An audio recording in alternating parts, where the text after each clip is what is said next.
ये cockroach party ने social sites पर तो टोटल भौकाल मचा दिया, एकदम माहौल बना हुआ है कॉकरोच पार्टी। लेकिन ये भौकाल जमीनी कितनी है, ये एक बड़ा सवाल है।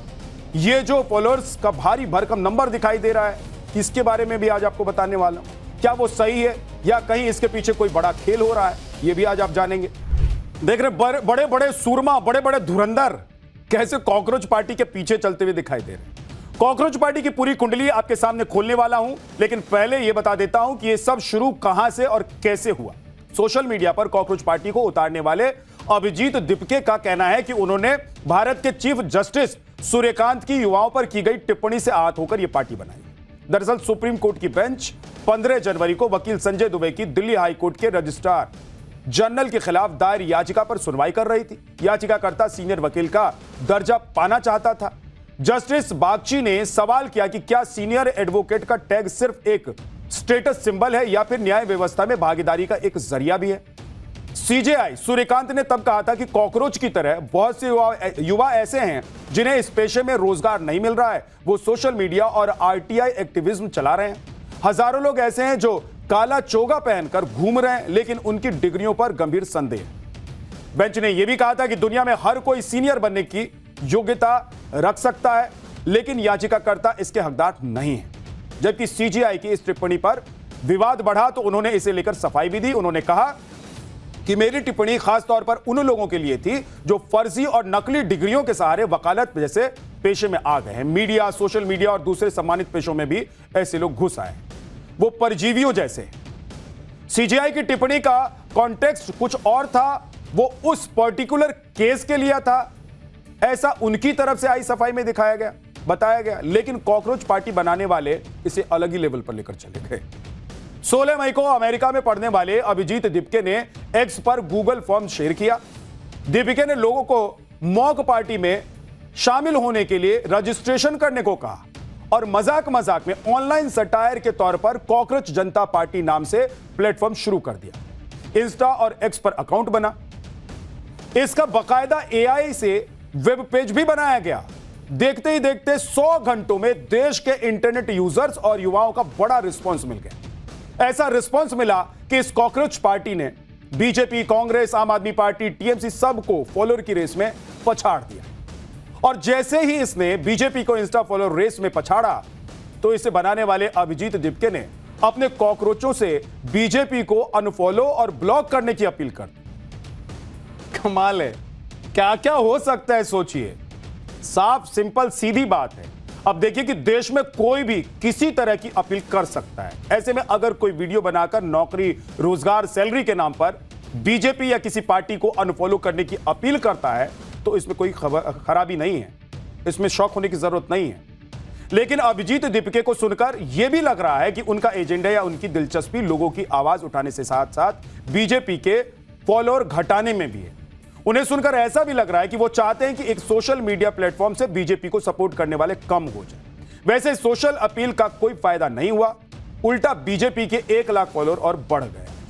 वैसे इस कंपैरिजन में अगर देखें और लॉजिक देखें तो कोई लॉजिक समझ में आपको आएगा क्या कि भाई एक तरफ आप कह रहे हैं कि हमको कोई पॉलिटिकल हम पार्टी नहीं है, हम कोई इस तरह से पॉलिटिकल उसमें इशू में नहीं आना चाहते हैं, लेकिन दूसरी तरफ आप क्या करते हैं कि किसी पॉलिटिकल पार्टी के खिलाफ खड़े हो रहे हैं, बोल रहे हैं। अगर बीजेपी के फॉलोअर घट ही जाते तो क्या हो जाता भाई कॉकरोच को?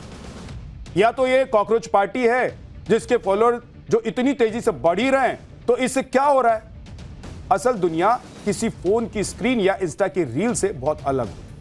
हाँ, ये जरूर है कि यूथ की बात, उनके रोजगार की बात, बार बार पेपर लीक को लेकर उनकी झुंझलाहट, बढ़ती महंगाई, इन सब का कारगर जो ईमानदार हल है वो जरूर निकालना चाहिए और निकलना भी चाहिए। इसे लेकर कोई अपनी बात किसी भी प्लेटफॉर्म पर उठाता है, सार्थक आलोचना या बहस करता है तो उसका स्वागत होना चाहिए। सामाजिक बदलाव के लिए किसी भी प्लेटफॉर्म पर आवाज उठाना सही है और ऐसे सोशल मीडिया प्लेटफॉर्म्स का यही सबसे सकारात्मक उपयोग भी होता है। अगर कुछ गलत है, कुछ गलत दिखाई दे रहा है या लग रहा है तो एक रिस्पॉन्सिबल सिटीजन होने के नाते अपने कर्तव्य को निभाते हुए उसके खिलाफ बोलना गलत नहीं है। लेकिन एल्गोरिदम पर चलने वाले सोशल मीडिया से किसी को हीरो चुनकर उसे सिर पर बिठाना है, या नहीं है, यह भी फैसला बहुत सोच समझकर करना चाहिए आपको। कॉकरोच पार्टी के एक्स अकाउंट पर आज रोक लगा दी गई, जिस पर इसके संस्थापक ने कह दिया कि यह काम भी सरकार नहीं कराई है भाई, सरकार ने हमारा अकाउंट रोक दिया है।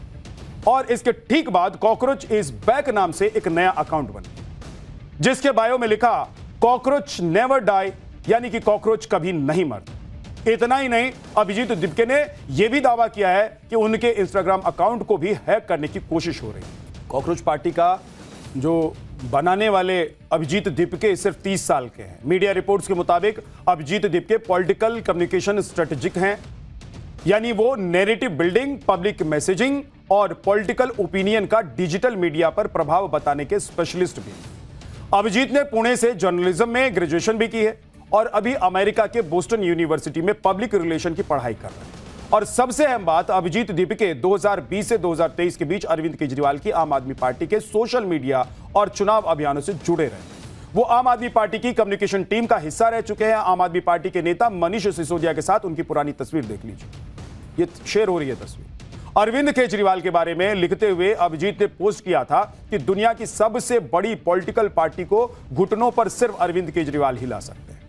पढ़ाई के लिए बोस्टन जाने से पहले अभिजीत दीपके ने मनीष सिसोदिया के साथ फोटो पोस्ट किया और लिखा कि कोई भी दूरी आम आदमी पार्टी के प्रति मेरी कमिटमेंट को कभी भी कमजोर नहीं कर पाए। अब बताइए, इसे आप क्या समझेंगे? समझ रहे हैं? कुछ समझ में आ रहा है आपको? अंदर ही अंदर, भीतर ही भीतर क्या खेल चलता रहता है। साफ साफ लिख रहे हैं वो कि कभी भी इनकी आम आदमी पार्टी के प्रति कमिटमेंट को कोई कमजोर नहीं कर सकता है। मतलब बोस्टन में पढ़े चाहे कहीं और पढ़े, देश में रहे चाहे बाहर रहे, आम आदमी पार्टी को इन्होंने छोड़ना नहीं है। आम आदमी पार्टी से इनकी दूरी हो ही नहीं सकती। इस सो कॉल्ड कॉकरोच पार्टी की कमिटमेंट पर आंख मूंदकर भरोसा कौन करेगा, बताइए। और तो और कॉकरोच पार्टी की बम्पर रीच बढ़ने के बाद सबसे ज्यादा खुश भी आम आदमी पार्टी और मनीष सिसोदिया दिखाई दे रहे हैं। देखिए, ये जो बड़ी बड़ी पार्टियां हैं, इनको लगना चाहिए कि भाई ये कौन कॉम्पिटिटर आ गया मार्केट में, लेकिन मनीष सिसोदिया ऐसे खिलखिला रहे हैं जैसे बेटे ने पीएचडी कर ली है, बेटा आईएएस आईपीएस बन गया है, झंडा गाड़ दिया है बेटे ने। अब आप सोचिए और समझिए कि अरविंद केजरीवाल का जो बयान मैंने सुना है, जो कुछ दिन पुराना था, मनीष सिसोदिया का खुश होना और ये दीपके का जो पोस्ट आपको दिखाया और पढ़वाया, उसके बाद आप यकीन कर पाएंगे, सोच पाएंगे कि ये जो लड़का कह रहा है ये सच कह रहा है, इसका एजेंडा क्या है। जिस मुद्दे पर चर्चा ज्यादा होती है वो अपने आप बढ़ जाता है। कॉकरोच पार्टी के रातों रात वायरल होने के पीछे यह वजह भी हो सकती है। 4 लोगों ने 40 लोगों तक वायरल किया, ऐसे 40 से 400 और 400 से लाखों फॉलोअर हो गए। लेकिन कॉकरोच पार्टी का क्रेज तेजी से बढ़ा है, यह तो सच है। वायरल फैक्टर इतना ज्यादा है कि कॉकरोच जनता पार्टी नाम, इस नाम के लिए 3 ट्रेडमार्क एप्लीकेशन फाइल हो चुके हैं और इसके जरिए एक पॉजिटिव तस्वीर भी सामने आई, जहां कुछ युवा कॉकरोच की ड्रेस पहनकर यमुना के किनारे सफाई करने पहुंच गए और आसपास का कचरा साफ कर दिया।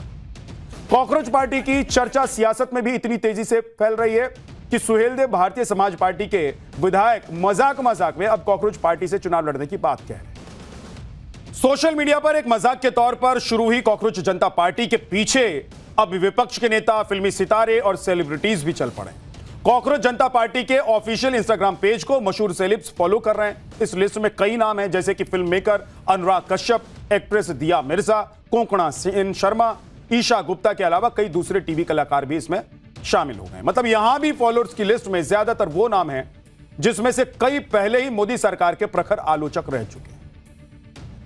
फिल्म एक्टर के अलावा विपक्ष के नेता भी कॉकरोच जनता पार्टी के पीछे चल पड़े हैं। इसमें सबसे पहला नाम तो है टीएमसी की सांसद महुआ मोइत्रा का, जो पिछले कई दिनों से लगातार इस सैटायरिकल ऑनलाइन मूवमेंट के पक्ष में पोस्ट डाल रही हैं। लिखा है कि नफरत फैलाने वालों और पैसों पर चलने वाली ट्रोल आर्मी की बस इतनी हकीकत है, सच और असली समर्थक हर बार जीतते हैं। अब इंस्टाग्राम पर सबसे ज्यादा फॉलोअर्स हैं, बहुत बढ़िया काम है।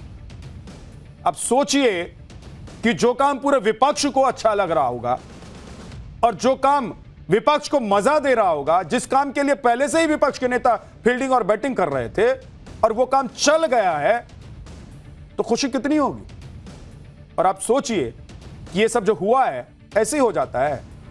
आप अकाउंट बनाएंगे और एकदम से रातों रात आपके फॉलोअर्स आने लग जाएंगे, और इतनी मेहनत करनी पड़ती है भाई, कभी बनाकर देख लीजिए अगर नहीं है आपका अकाउंट। महुआ और टीएमसी के दूसरे नेताओं की खिंच समझ में आती है, क्या करें, उन्हें जनता ने अभी इसी लायक छोड़ भी दिया हुआ है। एक और पोस्ट देखिए, समाजवादी पार्टी के अध्यक्ष अखिलेश यादव जी कॉकरोच पार्टी के कंधे का सियासी इस्तेमाल करके सोशल मीडिया पर पोस्ट कर रहे हैं। क्या लिख रहे हैं वो? ये लिख रहे हैं कि बीजेपी बनाम सीजेपी, इसके पीछे अखिलेश यादव क्या कहना चाहते हैं वो उन्होंने नहीं बताया है, एक लाइन डालकर चले गए। देखिए, तो बीजेपी वर्सेस सीजेपी हो गया, तो समाजवादी पार्टी कहां गया? जो लोग कॉकरोच जनता पार्टी को सोशल मीडिया पर सैलाब समझ रहे हैं, उन्हें यह भी देखना चाहिए कि सोशल मीडिया की दुनिया और असल दुनिया में जमीन आसमान का फर्क है। नहीं तो इंस्टा पर तो कांग्रेस के फॉलोअर्स बीजेपी की तुलना में बहुत ज्यादा है, लेकिन सीटें देख लीजिए। इसके अलावा आज आपको सोशल मीडिया और जमीनी हकीकत के कुछ और एग्जांपल्स देखता हूं। समझें कि सिर्फ देश में नहीं, हमारे देश में नहीं, दुनिया भर में जहां सोशल मीडिया पर लोग फॉलो करते हैं, फॉलोअर्स हैं जिनके, या जो सेलिब्स हैं, रील और रियल में कितना फर्क है। एक लिस्ट में एक और नाम है, जो ये पूरा लिस्ट में आपको बता रहा हूं।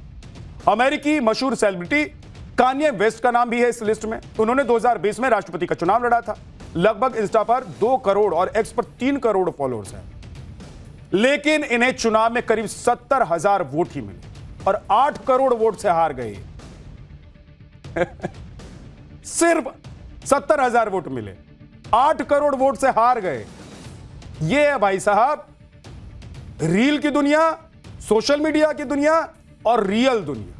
यानी कि सरल शब्दों में आप समझ लीजिए, लिख लीजिए या कह लीजिए कि सोशल मीडिया पर जो आंधी तूफान हमेशा दिखाई देती है, वो जमीन पर हमेशा हकीकत बनकर उतर जाए, ऐसा नहीं होता है। लोगों तक पहुंचने के लिए आपको अलग रास्ता ढूंढना पड़ता है। उसमें से एक रास्ता सोशल मीडिया का भी हो सकता है, लेकिन सोशल मीडिया की वजह से और आपके अकाउंट और फॉलोअर्स की वजह से लोग आपको पसंद करने लग जाएं, अब बाजी मार जाएं हर जगह, ऐसा नहीं होता है।